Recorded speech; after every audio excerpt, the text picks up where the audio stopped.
একদম গেমে একাকার হয়ে গেছে। হ্যাঁ দেখেন এত গরম, কারেন্ট নাই, আর আপনি আসে আন্দাজে প্রশ্ন করতেছেন, আমার ভালো লাগতেছে না। তাই হুম। আমার গরম তোমারে দেখে সব শীতল হয়ে গেছে, বুঝছো? হুম। আপনার তো শীতল হয়েছে, কিন্তু আমার গা গরমে একে জ্বলে যাচ্ছে, বুঝছেন? আর প্রচণ্ড মাথা ব্যথা করতেছে। আমি কোনো প্রশ্নের উত্তর দিতে পারবো না, আপনি এখান থেকে যান না। গেঞ্জিটা খুলে হেলাও তাহলেই তো।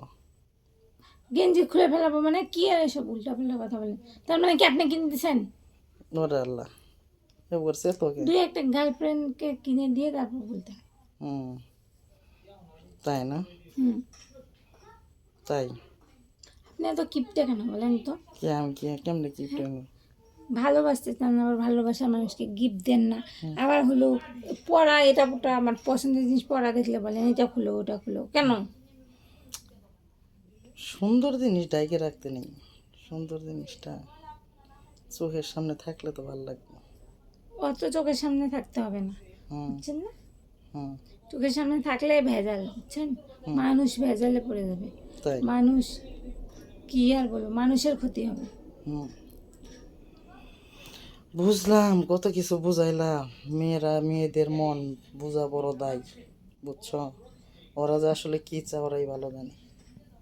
ছেলেদের মন বোঝা বড় দায়ী, ওরা যে আসলে কি চায় ওরাই জানে। হুম। মেয়েদের মন ছেলেরা বোঝে দেখে মেয়েদের সাথে সিনেমিনি খায়। ছেলেদের মন সহজ সরল একদম। মেয়েদের মন সরসর, ছেলেদের মনে প্যাঁচ গোছ, হুম। বুঝছেন? ছেলেরা হয় ছেলেদেরকে সাপোর্ট, মেয়েরা বলে একটা মনের মধ্যে বলে 10 জনের জায়গা দেয়।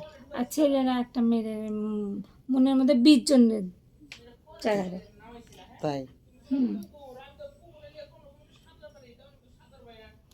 আচ্ছা, সবাই যে বলে মেয়েদের বলে পুকুর আছে, পুকুরটা কি এটাই আমি বুঝি না, একটু বুঝাই দিবা? হুম। আচ্ছা, মানুষ যে বলে ছেলেদের কলা গাছ আছে, এটা বুঝেন?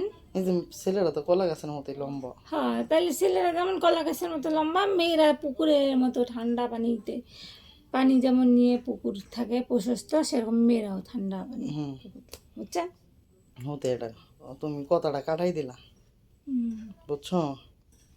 তুমি কথাটা এড়িয়ে গেলা। দেখেন এইসব উল্টাপাল্টা প্রশ্ন করলে তো এড়িয়ে যাবই। কই উল্টা আপনি উল্টা যদি প্রশ্ন এই করো? সাধারণ জিনিসটা না বুঝেন তাহলে কি? হুম। এটা কোনো কথা কইলা আপনি তুমি? কি সাঁতার কাটতে জানেন বলেন তো? আমার তো মনে হয় না আপনি সাঁতার কাটছেন কখন। সাঁতার যদি কাটতেন তাহলে কখনো এইসব প্রশ্ন করতেন সাঁতার কাটা শিখাবা? না। আমি তো সাঁতার কাটা নিজে কাটতে পারি না। তাই? সাঁতার কাটতে কি লোক ভাড়া করা লাগবো? হুম। আমি যেমন, আর যে আপনি যেমন কলা বাগান পরিষ্কার করতে